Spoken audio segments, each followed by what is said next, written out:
اعوذ باللہ من الشیطان اللعین الرجیم بسم اللہ الرحمن الرحیم الحمد للہ الذی ہدانا لہذا وما کنا لنہتدی لولا ان ہدانا اللہ لقد جاءت رسل ربنا بالحق الصلاۃ والسلام علی صاحب الدین والاسلام والحل والحرام والرکن والمقام والصلاۃ والصیام والسجود والقیام والشریعت والاحکام والحجت والبرہان والمحبت والعرفان والحق والبیان والکتاب والقرآن سیدنا و نبینا و شفیعنا و مولانا و مولا الثقلین جد الحسن والحسین ابی القاسم محمد وعلی اہل بیتہ الطیبین الطاہرین المعصومین المظلومین المنتخبین المنتجبین الذین اذهب اللہ عنہم الرجس وطہرہم تطہیرا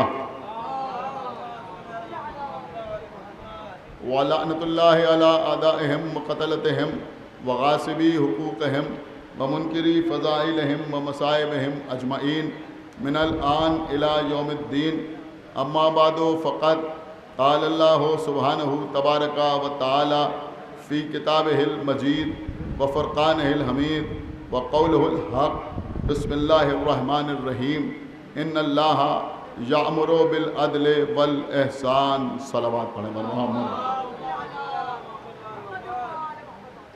آپ حضرات جو چند آدمی سامنے بیٹھے ہوئے ہیں محفل سننے کے لیے، ان سے گزارش ہے کہ میری طرف متوجہ رہیں۔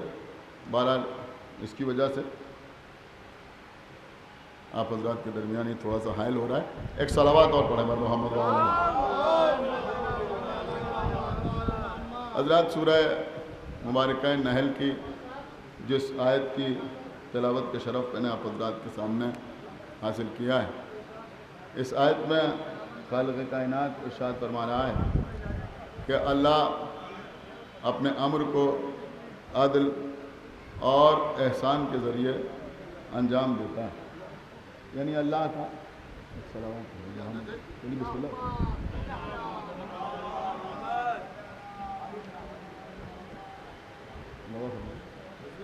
کہ اللہ اپنے امر کو عدل اور احسان کے ساتھ انجام دیتا ہے۔ عزیزوں، وہ سماج، وہ سوسائٹی بے جان ہوتی ہے، بے روح ہوتی ہے، جس میں عدل نہ ہو۔ اور اگر کسی سوسائٹی میں، کسی سماج میں عدل ہو مگر احسان کا فقدان ہو تو وہ سوسائٹی بے لطف کہلاتی ہے، وہ سماج بے لطف کہلاتا ہے۔ عزیزوں، عدل کا مطلب کیا ہے، عدل کے معنی کیا ہیں، عدل کا مفہوم کیا ہے، یہ بھی قابل غور مسئلہ ہے۔ عام طور پہ لوگ یہ سمجھتے ہیں کہ جو انصاف ہے وہی عدل ہے، اور جو عدل ہے وہی انصاف ہے، جبکہ حقیقت یہ ہے کہ انصاف اور ہے، عدل اور ہے۔ انصاف کا مطلب ہے کسی شے کو کچھ لوگوں کے درمیان برابر برابر تقسیم کر دینا۔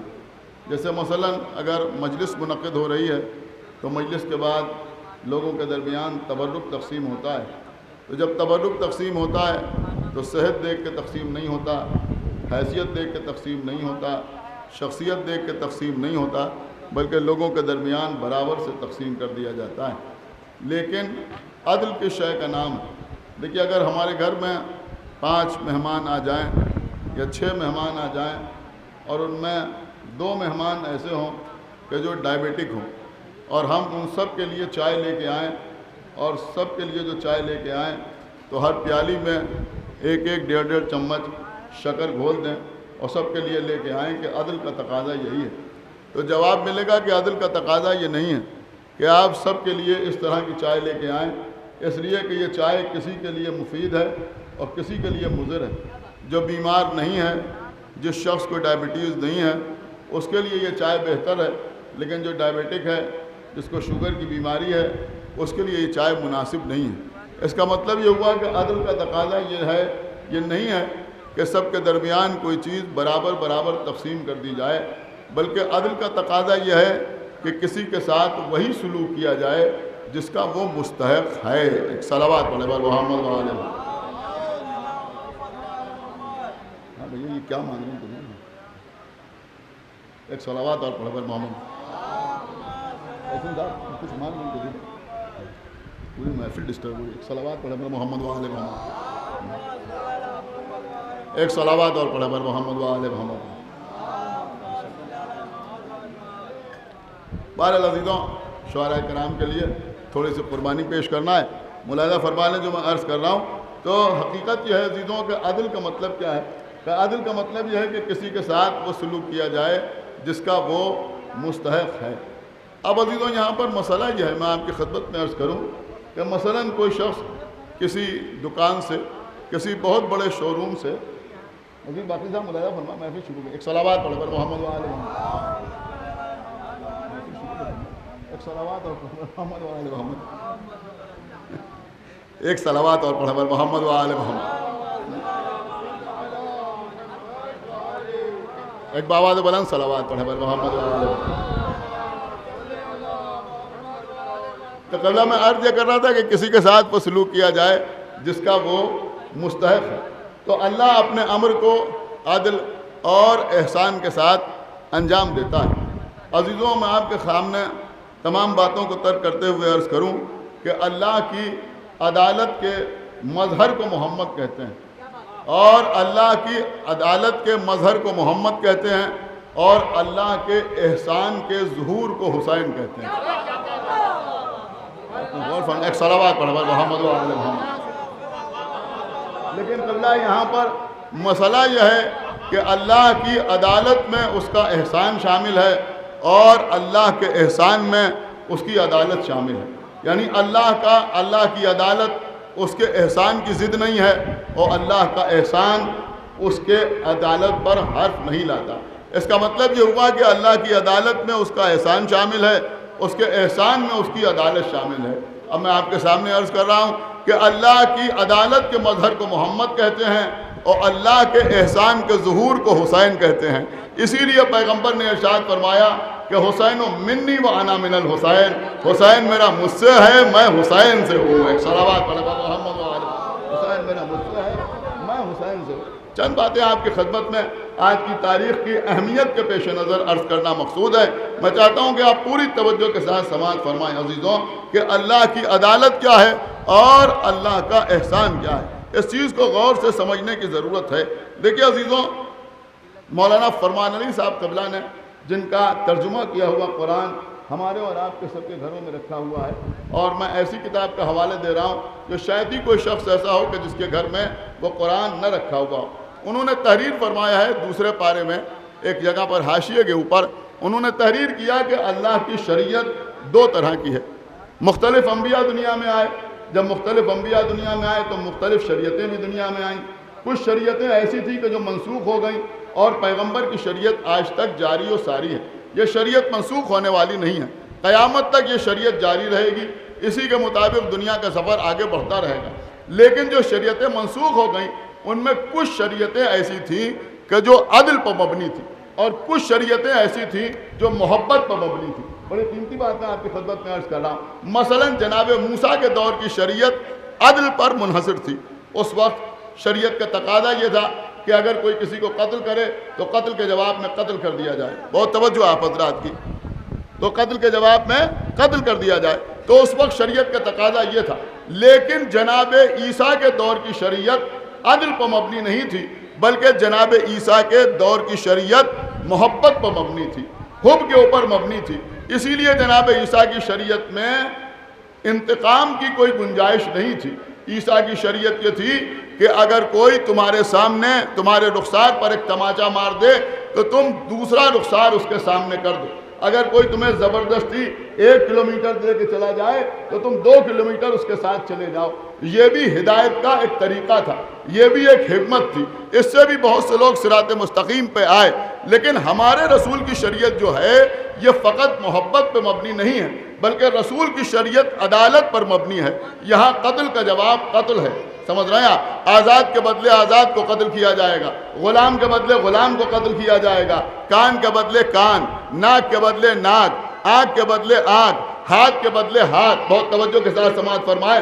تو پیغمبر کی شریعت میں انتقام کی گنجائش ہے، لیکن جناب عیسیٰ کی شریعت میں انتقام کی گنجائش نہیں تھی. میں ایک بہت بڑا مسئلہ اس مختصر سے مجمع کے سامنے عرض کرنا چاہ رہا ہوں. آج کچھ احمق قسم کے لوگ یہ لاجک پیش کرتے ہیں کہ جب جناب عیسیٰ کے لیے ان کے کسی دشمن کو شبیہ بنا دیا گیا، سن رہے ہیں، شبیہ بنا دیا گیا اور لوگوں نے اسے سولی دے دی اور جناب عیسیٰ بچ گئے، جناب عیسیٰ محفوظ رہ گئے، تو اللہ نے امام حسین کے لیے کسی کو حسین کی شبیہ کیوں نہیں بنایا کہ وہ قتل ہو جاتا، امام حسین بچ جاتے؟ میری بات کو سمجھنے کی کوشش کیجئے جو میں عرض کر رہا ہوں. عزیزو، یہاں پر مسئلہ یہی ہے کہ جناب عیسیٰ کے زمانے میں جناب عیسیٰ کو سولی سے اس لیے بچایا گیا اور ایک شخص کو جو جناب عیسیٰ کے دشمنوں میں تھا عیسیٰ کی شبیہ اس لیے بنایا گیا کہ وہ قتل ہو جائے. جناب عیسیٰ کو چرخ چہارم پر اٹھا لیا گیا چونکہ عیسیٰ کی شریعت میں دنیا میں انتقام کی گنجائش نہیں تھی.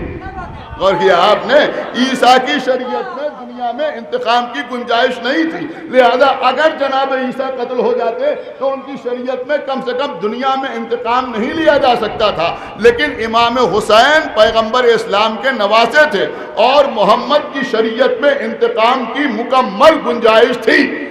آپ سن رہے ہیں میں کیا عرض کر رہا ہوں؟ مکمل گنجائش تھی محمد کی شریعت میں انتقام کی. میں آپ کو کہیں لے کے جانا چاہتا ہوں، لیکن بھائی ہم نظر ڈالتے ہیں کہ جناب آدم سے لے کے خاتم تک جب بھی اللہ کے کسی نبی کو قتل کیا گیا تو یا تو اللہ کی طرف سے عذاب نازل ہوا، میری بات سمجھئے، یا تو اللہ کی طرف سے عذاب نازل ہوا یا پھر اس نبی کے جانشین نے اس کا انتقام قاتلوں سے لیا. میری بات سمجھئے، اس کا انتقام قاتلوں سے لیا. اس کا مطلب یہ ہوا کہ یا تو عذاب نازل ہوتا تھا یا اس کا جو بھی ہوتا تھا وہ اس کا انتقام لیتا تھا. لیکن یہاں پر مسئلہ یہ تھا کہ امام حسین کے قتل کے بعد امام حسین کے کسی وارث کو تلوار اٹھانے کا اذن نہیں تھا.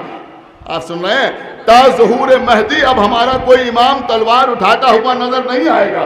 اس کا مطلب یہ ہوا کہ حسین کے بیٹے کو انتقام نہیں لینا تھا، اللہ کا عذاب بھی نازل نہیں ہو سکتا تھا، اس لیے کہ اللہ نے محمد کو رحمت للعالمین بنا کے بھیجا تھا. کچھ غور کر رہے ہیں یا نہیں غور کر رہے؟ تو اب یہ اتنے سارے کوشچنز ہمارے سامنے ہیں، اتنے سارے مسئلے ہمارے سامنے ہیں کہ حسین ابن علی کی شہادت ہو گئی، 3 دن کے بھوکے پیاسے شہید کر دیے گئے، سارے گھر والے شہید ہو گئے. نہ تو اللہ عذاب نازل کر سکتا ہے اس لیے کہ یہ محمد کی امت ہے، اس لیے کہ یہ محمد رسول اللہ کہنے والے ہیں، نہ حسین کے کسی وارث کو ابھی تلوار چلانے کا اذن ہے. وہ تو جب امام کا ظہور ہوگا تب وہ تلوار لے کے آئیں گے. تو اب سوال یہ ہوتا ہے کہ دنیا کے سامنے میسج کیا جائے؟ اس سے پہلے اگر کوئی نبی قتل ہوا، کوئی رسول قتل ہوا تو یہ تو اللہ کا عذاب نازل ہوا یا اس کے وارث نے انتقام لیا. اب حسین بھی نبی کے نواسے ہیں، نبی کہہ رہے حسین منی و انا من الحسین. اس کا مطلب یہ ہوا کہ حسین کا قتل محمد کا قتل ہے، حسین کی شہادت محمد کی شہادت ہے، حسین کا قاتل محمد کا قاتل ہے. سمجھ رہے ہیں آپ؟ تو اب اس قاتل پر یا تو اللہ کا عذاب نازل ہو اور یا حسین کا کوئی وارث انتقام لے، لیکن یہ دونوں باتیں ممکن نہیں ہیں. ان تمام مشکلات اور ان تمام مسائل کے حل کو جناب مختار کہتے ہیں. ایک صلوات پڑھے بر محمد وآلہ محمد. ایک بابا بلند صلوات پڑھے بر محمد وآلہ محمد. ان کو جناب مختار کہتے ہیں. یہ بات میں نے اپنی طرف سے نہیں آپ کی خدمت میں عرض کی ہے، بلکہ کتاب کا نام ہے لطائف الاحمدیہ. کتاب کا نام ہے لطائف الاحمدیہ. لطائف الاحمدیہ میں تحریر ہے، آپ ایک متوجہ رہیں، لطائف الاحمدیہ میں تحریر ہے کہ پیغمبر اسلام امام حسین کو آغوش پہ لیے ہوئے ہیں. دیکھیں سنیے، پیغمبر امام حسین کو آغوش پہ لیے ہوئے ہیں. جناب عبداللہ ابن عباس فرماتے ہیں کہ پیغمبر نے ارشاد فرمایا کہ اللہ نے جناب یحییٰ کے قتل کے بعد انتقام کے طور پر 70,000 افراد کو قتل کرایا. کیا سن رہے ہیں آپ؟ 70,000 افراد قتل ہوئے جناب یحییٰ کی شہادت کے بعد. اس کے انتقام کے طور پر پیغمبر نے فرمایا کہ اللہ وحی لے کے نازل ہوا، اللہ کی طرف سے جبرائیل وحی لے کے نازل ہوئے ہیں کہ یحییٰ کے قتل کے انتقام میں 70,000 بنی اسرائیل قتل ہوئے تھے، حسین کے خون کے انتقام میں 70,000 اور 70,000 قتل کیے جائیں گے۔ کیا سننا یہ مجمع میں کیا عرض کر رہا ہوں؟ 70,000 اور 70,000 قتل کیے جائیں گے، یعنی 1,40,000 لوگ قتل کیے جائیں گے۔ میں کہوں گا یہی وہی آ جاتی کہ 1,40,000 قتل کیے جائیں گے، یہ وہی کا طریقہ کیا ہے کہ 70,000 اور 70,000، یہ بھی سمجھانے کے لیے کہ دیکھو یہ اللہ کی گفتگو کا انداز ہے۔ ذرا قرآن پڑھو، خداوند عالم کیا کہہ رہا ہے؟ وَلَقَدْ آتَيْنَاكَ سَبْعًا مِنَ الْمَثَانِي، اللہ کہہ رہا ہے کہ ہم نے تمہارے اوپر دہرائے جانے والے 7 نازل کیے، یعنی 7 اور 7۔ تو جیسے وہاں انداز گفتگو ہے کہ 7 اور 7، ویسے یہاں 70,000 اور 70,000۔ صلوات پڑھے محمد ایک صلوات پڑھے محمد محمد کا 70,000 اور 70,000 قتل کیے جائیں گے۔ اور پھر عزیزوں اور لطائف الاحمدیہ میں ہے کہ عبداللہ ابن عباس نے یہ بیان کیا، اور پھر صاحب کتاب تحریر فرماتے ہیں کہ اس میں اشارہ جناب مختار کے انقلاب کی طرف ہے، جناب مختار کے انقلاب کی طرف ہے۔ بس اس دنیا کا آخری بات، اور اس کے بعد نظامت کے لیے ہمارے بڑے بھائی جناب نذیر باقری صاحب تشریف لائیں گے، آپ حضرات سماعت فرمائیں گے۔ بس عزیزوں صرف آخری بات انشاءاللہ پوری توجہ کے ساتھ آپ سماعت فرمائیں۔ دیکھیے عزیزوں، جناب مختار کے انتقام کے سلسلے میں آج کچھ لوگ عجیب عجیب قسم کے سوال اٹھاتے ہیں۔ میں نے کہا صاحب جناب مختار نے کسی سے اجازت نہیں لی تھی، لیکن میں ڈھونڈ کے لایا ہوں یہاں ماشاءاللہ علماء کرام تشریف فرمائے۔ میں نے کہا جناب مختار نے کسی سے اجازت نہیں لی تھی۔ ابھی ایک کتاب کا اجرا ہوا ہے، ایک کتاب اور چھپائی ہمارے مولانا ظہیر احمد افتخاری صاحب قبلہ نے، نزہہ اثنا عشریہ، شہید رابع کی تحریر کی ہوئی کتاب، کسی معمولی شخصیت کی کتاب نہیں، شہید رابع نے یعنی ہمارے چوتھے شہید نے کتاب تحریر کی اور جواباً تحریر کی، تحفہ اثنا عشریہ کے جواب میں تحریر کی۔ تو نزہہ اثنا عشریہ میں شہید رابع نے تحریر فرمایا ہے کہ ایک شخص کہ جس کا نام تھا عبداللہ ابن ابی سرح، دیکھیں مجلس ریکارڈ ہو رہی ہے، یہاں جتنے بھی لوگ ہوں لیکن دور دور تک لوگوں کے دیکھنے کی گنجائش ہے، لہذا میں آپ کی خدمت میں عرض کر رہا ہوں کہ یہ بات بڑی آرگومنٹری ہے جو میں آپ کی خدمت میں سنیے گا۔ جو عرض کر رہا ہوں کہ ایک شخص تھا کہ جس کا نام تھا عبداللہ ابن ابی سرح، یہ تیسرے خلیفہ عثمان کا دودھ شریک بھائی تھا۔ میری بات سمجھ لیں، تیسرے خلیفہ کا دودھ شریک بھائی تھا، اور اس نے اسے امان دے رکھی تھی۔ فتح مکہ سے پہلے پیغمبر اسلام نے اس کے قتل کو مباح قرار دیا تھا۔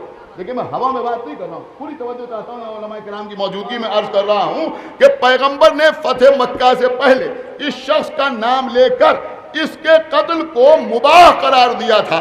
جب پیغمبر نے مکہ فتح کیا تو تیسرے خلیفہ اس کو اپنے گھوڑے پر بیٹھا کر لے کر پیغمبر کے پاس آئے، ان کی وجہ سے کسی نے اس کو قتل نہیں کیا، اور وہ اس کو لے کے پیغمبر کے پاس آئے۔ فتح مکہ کے موقع پر ایسے کئی کام ہوئے، عباس ابن عبد المطلب کا واقعہ آپ کے سامنے ہے، پوری توجہ کے ساتھ آپ سماعت فرمائیں۔ تو یہ لے کے آئے، کسی نے اس کو قتل نہیں کیا، اس کو پیغمبر کے پاس لے کے آئے، اس نے پیغمبر کے ساتھ کلمہ، پیغمبر کے سامنے کلمہ پڑھا، اور کلمہ پڑھنے کے بعد یہ واپس چلا گیا۔ جب یہ کلمہ پڑھنے کے بعد، سنیے میں کیا عرض کر رہا ہوں، جب کلمہ پڑھنے کے بعد واپس چلا گیا تو شہید رابع نے تحریر کیا ہے کہ پیغمبر نے اپنے اصحاب کو مخاطب کر کے کہا کہ کیا تم میں کوئی مرد رشید ایسا نہیں تھا کہ جو اسے قتل کر دیتا؟ سنایا کہ نہیں سنایا؟ کہ تم میں کوئی ایسا مرد رشید نہیں تھا جو اسے قتل کر دیتا؟ تو صحابہ میں کسی نے کہا کہ اللہ کے رسول آپ نے اشارہ کر دیا ہوتا، اگر حکم نہیں دیا تھا تو کم سے کم اشارہ کر دیا ہوتا تو ہم اسے قتل کر دیتے۔ تو پیغمبر نے فرمایا کہ یہ معصوم کی شان کے خلاف ہے۔ ہائے ہائے ہائے، سن رہے ہیں کہ نہیں سن رہے ہیں؟ کہ یہ معصوم کی شان کے خلاف ہے۔ اس کا مطلب یہ ہوا کہ جو معصوم کی اشارے کے بغیر، کیا سن رہے ہیں آپ، معصوم کے کسی دشمن کو قتل کرے، وہ ملا کی نگاہ میں کچھ بھی ہو مگر محمد کی نگاہ میں مرد رشید ہوتا ہے۔ ایک صلوات پڑھے محمد وآل محمد، مرد رشید ہوتا ہے۔ فرمایا تم میں کوئی ایسا مرد رشید نہیں تھا جو اسے قتل کرتے تھے؟ تو یہ جناب مختار، آپ سمجھیے جو میں عرض کر رہا ہوں۔ اب یہاں لوگ کہتے ہیں صاحب انہوں نے اجازت نہیں لی تھی، اجازت نہیں لی تھی۔ ارے کہاں کی بات کرتے ہو، اجازت نہیں لی تھی؟ بس آخری بات ہے، امام حسن علیہ السلام سے مولا علی نے جب علی کے سر پر ضربت لگ چکی تو مولا علی نے وصیت فرمائی تھی۔ کیا وصیت فرمائی تھی؟ کہا تھا بیٹا حسن، اس نے میرے سر پر ایک ضربت لگائی۔ دیکھیے ہو سکتا ہے کبھی اس رخ سے آپ نے اس بات کو سنا ہی نہ ہو، جیسے میں آپ کی خدمت میں پیش کر رہا ہوں۔ کہا اس نے میرے سر پر ایک ضربت لگائی تو تم بھی اس کے سر پر ایک ہی ضربت لگانا۔ یہ تو آپ سنتے رہتے، اس نے ایک ضربت لگائی تھی، تم بھی ایک ہی ضربت لگانا۔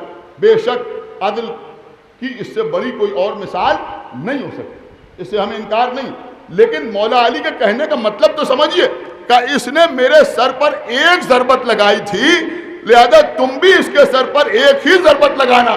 یعنی مولا علی بتا رہے ہیں کہ جیسے اس نے مجھے قتل کیا، کیا سن رہے ہیں آپ خدا کے لیے بیدار ہوئیے، کہ جیسے اس نے مجھے قتل کیا تم بھی اس کو ویسے ہی قتل کرنا۔ اب سمجھ میں آیا کہ اگر کوئی معصوم کا قاتل سامنے آئے تو دیکھا یہ جائے گا کہ جیسا ظلم اس نے کیا اسی کے اعتبار سے اس سے انتقام لیا جائے۔ اب آپ مختار نامہ پورا پڑھ کے دیکھ لیجئے، یہ ٹی وی کے سیریل میں دیکھ لیجئے، اور اس کے بعد اندازہ لگائیے کہ جناب مختار نے سزا کیسے دی۔ ہر آنے والے سے پوچھا کہ تو نے کربلا میں کیا ظلم کیا، ہر آنے والے سے پوچھ رہے ہیں کہ کربلا میں تو نے کیا ظلم کیا، اور جب آنے والا اپنا ظلم بیان کر رہا ہے تو اسی ظلم کے مطابق اسے سزا دی جا رہی ہے۔ بس عزیزوں میں نے بات کو تمام کیا، تو یہ جناب مختار جن کے لیے امروہہ کے بزرگ شاعر، سینئر شاعر جناب ناصر نقوی نے 4 مصرے کیا زبردست کہے۔ وہ فرماتے ہیں کہ تم نے کمال عابد بیمار کر دیا، کتنا بلند صبر کا معیار کر دیا، اور کوئی خوشی ملی بھی اگر کربلا کے بعد ہونٹوں نے مسکرانے سے انکار کر دیا۔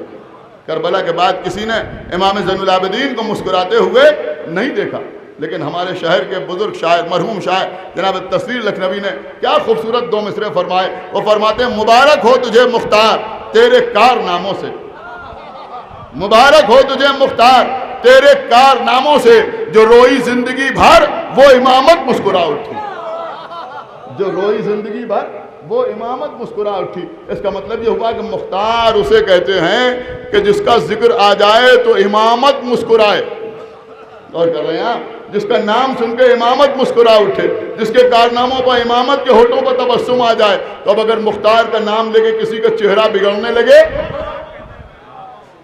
تو پھر اس کے بارے میں آپ خود سوچ سکتے ہیں کہ اس کا انجام کیا ہوگا اور اس کا ٹھکانہ کیا ہوگا۔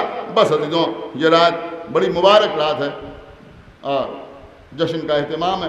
میں سمجھتا ہوں کہ یہ رات، اور خاص طور سے 29 کی رویت کے اعتبار سے 3 شعبان کو یہ جشن ہوتا ہے، تو اکثر ایسا ہوتا ہے کہ شعبان کی 2 تاریخ ہوتی ہے، لیکن آج ماشاءاللہ 3 شعبان ہے، اور میں سمجھتا ہوں کہ دوہری خوشی ہے، اس لیے کہ آج یوم آمد ہے، یوم ظہور ہے، یوم ولادت باسعادت ہے سرکار سید الشہداء امام حسین علیہ السلام، اور کل شعبان کی 4 تاریخ ہے جو روز ولادت ہے سرکار باب الحوائج، باب المراد، سرکار قمر بنی ہاشم کا۔